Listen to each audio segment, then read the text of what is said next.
दोस्तों नमस्कार। मैं संतोष कुमार एक बार फिर अपना YouTube channel Santosh Kumar athletics fitness club लेकर आपके सामने हूँ। तो समय समय पर मैं आपको नई नई जानकारियाँ अपने यूट्यूब चैनल के द्वारा देता रहता हूँ और मोस्टली आपने देखा होगा कि जितनी भी जानकारियाँ होती हैं हमारी बॉडी फिटनेस के ऊपर ही होती हैं, एथलेटिक्स के ऊपर होती हैं। आज भी इसी तरीके की एक जानकारी लेकर के हम आपके सामने आए हैं और आज की इंजरी का जो टॉपिक है वो है स्पोर्ट्स इंजरी, अर्थात खेल के दौरान लगने वाली चोटें। तो पहले तो हम ये समझ लें कि जो खेल के दौरान लगने वाली चोटें जो होती हैं वो हमेशा खिलाड़ियों को ही लगती हैं, क्योंकि जब खिलाड़ी खेलेगा तो चोट भी उसको लगनी ही लगनी है। दूसरा एंगल से अगर हम देखें तो इस तरह की चोटें कभी कभी नॉर्मल इंसान को अपना घरेलू कार्य करते समय भी लग जाती हैं, खेत में भी लग सकती है, घर पर भी लग सकती है। तो स्पोर्ट्स इंजरी वास्तव में होती क्या है? जब हम कोई खेल खेलते हैं और उसमें हल्की सी चूक हो जाती है या हमारा डिसबैलेंस हो जाता है, हमें चोट लगने की अधिक संभावना हो जाती है उस समय पर जब हमारा बैलेंस बिगड़ जाता है। तो जो उस समय पर हमारा डिसबैलेंस होकर के हम गिरते हैं, चाहे उसमें उस समय पर हमारा कंधा ज़मीन में लगे या किसी खिलाड़ी के साथ लग जाए, या हमारी जो पाम होती है, हथेली होती है, जैसे हम गिरते हैं तो नीचे की तरफ झुकते हैं, वो ज़मीन पर टकरा जाती है, तो उस समय पर हमारी हथेली में भी चोट लग जाती है। तो उसमें हमारी कलाई पर भी चोट लगने की संभावना होती है और एल्बो पर भी चोट लगने की संभावना होती है। या फिर वॉलीबॉल के समय में अगर हमने आगे अपना झुकाव अधिक कर दिया है तो बॉल को टॉस के रूप में उछालने के लिए हम कभी कभी झटका भी अपने शरीर को ज़्यादा दे देते हैं। और एथलेटिक्स करते समय भी कभी कभी हमें चोट लगने की संभावनाएं होती हैं, क्योंकि खिलाड़ी एक दूसरे को प्रतियोगिता के दौरान पीछे करना चाहते हैं और उस समय पर अधिक शक्ति लगाना और हमारा पूरी तरह से प्रिपेयर ना होना इंजरी के चांसेस बढ़ा देते हैं। तो आज हम इसी विषय पर बातचीत करेंगे। तो पहले तो हम समझ लें कि जो स्पोर्ट्स इंजरी होती है, खिलाड़ियों को लगने वाली वो चोटें होती हैं जो खेल के दौरान उनको लगती हैं, और इनसे बचाव के कई सारे उपाय हैं जो हम आपको अब बता रहे हैं। तो सबसे पहले तो कोई भी खिलाड़ी इस बात को समझ ले कि अगर वो कोई भी या अपने खेल की शुरुआत करता है या खेल रहा है तो उसके लिए सबसे पहले उसके पास इक्विपमेंट होने बहुत आवश्यक है। खेल के दौरान इक्विपमेंट उसको काफ़ी हद तक सुरक्षित रखते हैं। और दूसरा, जब भी कोई खिलाड़ी खेलता है तो खेलने से पहले वो अपना वार्म अप अच्छी तरह करे ताकि उसकी मांसपेशियों में ऐंठन जकड़न ना हो, बॉडी को स्टेज कर ले कि उसे अपने उछलने में, कूदने में किसी तरह की कोई असुविधा ना हो। अब बात करते हैं कि इनको होने के बाद भी चोट लग जाती है। चोट लगने के दूसरे कारण ये होते हैं कि आप अच्छे खिलाड़ी हो, आप किसी को चोट नहीं मारोगे, लेकिन जो सामने वाला है वो अनभिज्ञ है इन चीज़ों से कि मुझे किसी को चोट मारनी है या नहीं मारनी है, वो उस चीज़ को नहीं जानता, उसे सिर्फ जीतने से मतलब है। तो कभी कभी ऐसा होता है आप अच्छी तरह खेल रहे हैं लेकिन सामने वाला आके आपको चोटिल कर जाता है, तो उस परिस्थिति में भी आपको चोट लग जाती है। तो चोट हमारा एंकल भी ट्विस्ट हो सकता है, हमारा घुटना भी ट्विस्ट हो सकता है, मुड़ सकता है, और हमारी कमर में भी चोट लग सकती है। अगर पीछे की तरफ गिरेंगे गर्दन में भी झटका आ सकता है, और हथेली में, कलाई में, कोहनी में और शोल्डर में, यहाँ पे चोट लगना एक आम बात है। और दूसरा, मस्कुलर इंजरी होना, मांसपेशी में खिंचाव होना, ये भी इसी का एक रूप है। जब भी हम अधिक शक्ति लगा देते हैं या कहीं पर ज़्यादा खिंचाव हो जाता है शरीर के अंदर, जैसे कि क्रिकेट की बॉल फेंकना या बैडमिंटन से तगड़ा थ्रो कर देना या किसी भी वस्तु को पकड़ के एक साथ उठा देना, या कह सकते हैं उसे कि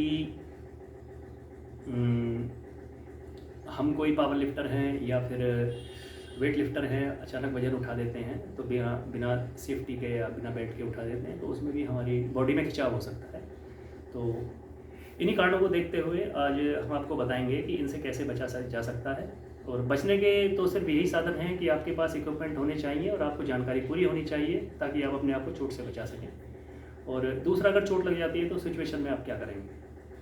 तो मान के चलिए कि आपके गेम चल रहे हैं, तो गेम चलते समय या प्रैक्टिस करते समय अगर आपको आसपास में हॉस्पिटल है तो वो फैसिलिटी आपको वहाँ पर मिल जाएगी, ठीक, क्योंकि वहाँ पे आपके साथ के भी होंगे तो आपको तुरंत हॉस्पिटल पहुँचा देंगे, या फिर अब ऐसी हालत में होंगे कि आप पहुँच सकते हो तो अपने आराम से चले जाएंगे, ठीक है। ये तो चीज़ हो गई, आपको प्रिकॉशंस तुरंत मिलनी है। और यदि आप कहीं प्रैक्टिस कर रहे हो या खेल रहे हो और ऐसी जगह पर खेल रहे हो शाम के समय पर जहाँ पर ये मेडिकल फैसिलिटी नहीं है, तो आप उस समय क्या करोगे? तो ये तो दुविधा का कारण बन जाता है। तो उस समय सबसे पहला काम तो ये है कि जब भी आप कहीं कोई गेम खेलने के लिए जा रहे हो तो अपने साथ अपनी फ़र्स्ट एड किट अवश्य साथ में रखें। और ये फ़र्स्ट एड किट मैं सबको सजेस्ट करता हूँ कि आवश्यक नहीं है कि खिलाड़ी ही अपने साथ गर्म पट्टी रखेगा या सीजर रखेगा या फिर अपने साथ कोई ऐसी सफ़ेद रंग की पट्टी रखेगा, बीटाडीन रखेगा या फिर बैंडेज रखेगा। ये मैं तो ये कहता हूँ कि जितने भी गाड़ी चलाने वाले हैं या रोड पर जो भी लोग चलते हैं सबको अपने साथ में इस तरह की प्रिकॉशंस रखनी चाहिए, क्योंकि अगर आपको चोट नहीं लगी तो हो सकता है सामने वाले को किसी को चोट लगी हुई मिल जाए तो आप उसकी हेल्प कर दो। तो ये तो मानवता के रूप में अगर आप किसी की भी हेल्प कर देते हो तो ये तो बहुत अच्छी बात है। तो सामने वाला इंसान भी सोचेगा चलो कितना अच्छा इंसान है, मेरी कम से कम हेल्प की। लेकिन ऐसा बेसिकली होता नहीं है। लोग अपने काम में इतने व्यस्त होते हैं, उन्हें इस चीज़ का एहसास तब होता है जब वो इस दौरान इस तरह की दुर्घटना से उत्प्रोत होते हैं। चलिए, ये तो मैंने आपको एक बात बताई कि इस तरह की प्रिकॉशन सबको रखनी चाहिए। अभी क्या है कि अगर हमारे शरीर में कहीं ऐसा दबाव पड़ जाता है, हमारा शरीर का कोई हिस्सा इस तरह से दब जाता है कि वो नीला पड़ जाता है, तो नीले पड़ते समय पर हमें ये देखना होता है कि जो बॉडी का पार्ट हमारा नीला पड़ रहा है उसमें सूजन कितनी है। अगर सूजन उसकी बढ़ती हुई जा रही है तो चांसेस ये होंगे कि उसको जो लगी हुई चोट है, चोट को मान के चलिए कि 80% उसमें फ्रैक्चर होने के चांस होंगे। उस पर दबाव पड़ा और हमारी मांसपेशियां उस फ्रैक्चर को, उस दबाव को नहीं झेल पाई और जिस वजह से उसमें हल्का सा बाल आ गया। और अगर जॉइंट पर ये चीज़ है तो ये ज़्यादा क्रिटिकल हो जाती है और ये हमारे यहाँ पर भी हो सकती है, ये हमारे यहाँ पर भी हो सकती है, हथेली में भी हो सकती है, हमारी फीमर में भी हो सकती है, हमारे लेग के नीचे हिस्से में भी हो सकती है और हमारे घुटने में भी हो सकती है, कमर में, वर्टिब्रा में, सब जगह हो सकती है। तो ये कोई ज़रूरी नहीं है कि फ्रैक्चर ही होगा, लेकिन अधिकतर हमने देखा है कि नीला जब पड़ जाता है कोई हिस्सा तो उसमें जब असहनीय दर्द होता है तो मान के चलिए कि लक्षण यही होते हैं कि अगर हाथ काम नहीं कर रहा है अच्छी तरह तो उसमें फ्रैक्चर हो रखा है। तो उस समय पर हमें क्या करना है, घरेलू उपचार के दौरान हम आपको ये बताते हैं, जो हमारी फिजिकल एजुकेशन कहती है और डॉक्टर्स भी कहते हैं कि अगर आपको कोई ऐसी चोट लगी है तो आपको तुरंत उस बॉडी पार्ट को बिल्कुल रिलीज़ कर देना चाहिए, ढीला छोड़ देना चाहिए और उसको बिल्कुल कपड़ों से रहित कर दें। कपड़ों सहित नहीं, कपड़ों से रहित मतलब कपड़ा वहाँ से उतार दें, ठीक है। और जिस खिलाड़ी को या जिस व्यक्ति को चोट लगी है उसे घेरे नहीं, उसे ऑक्सीजन की सप्लाई पूरी होने दें और उसको ढाढ़स बनाएं कि कोई बात नहीं, चोट लगी है, कोई दिक्कत नहीं, सही हो जाएगी। उस समय पर आपने क्या करना है कि जो बर्फ़ फ्रीजर के अंदर होता है वो निकालना है और वहाँ पे उसकी मालिश करनी है बहुत अच्छी तरह।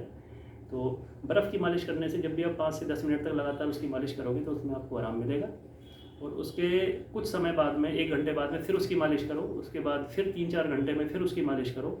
लगातार उसकी रबिंग करते रहोगे जिस बॉडी पार्ट पर निशान है, तो वहाँ पे क्या होगा कि वो नीलापन उसका ख़त्म होता चला जाएगा और मांसपेशियाँ जो टूट चुकी हैं, जिनमें क्षति हुई है, उनकी रिकवरी होनी शुरू हो जाएगी और ब्लड सर्कुलेशन अच्छा हो जाएगा। उसी के साथ में हमारा जो दर्द है उसमें भी हमें रिलीफ मिलना शुरू हो जाएगा। इसके साथ में जो मेडिकल स्टोर होते हैं, मेडिकल स्टोर पर एक आइस पैक आता है जिसकी 50 से 60 रुपये कीमत होती है। तो मेरे हिसाब से, मेरे आइडिया से हर किसी को अपने फ्रीजर के अंदर वो रखना चाहिए, क्योंकि उसके अंदर एक केमिकल होता है जो सालों साल तक उसे सही रखता है और जब भी आपको उसकी आवश्यकता होगी वो तुरंत आप उसे निकालोगे, बिल्कुल पत्थर की तरह होगा। और जिस भी बॉडी पार्ट में या मांसपेशी में आपके में खिंचाव आया है, जहाँ पे भी दर्द है, दुख है, आप अगर बर्फ़ की सिकाई करोगे तो बर्फ़ की सिकाई से आपको काफ़ी आराम मिलेगा।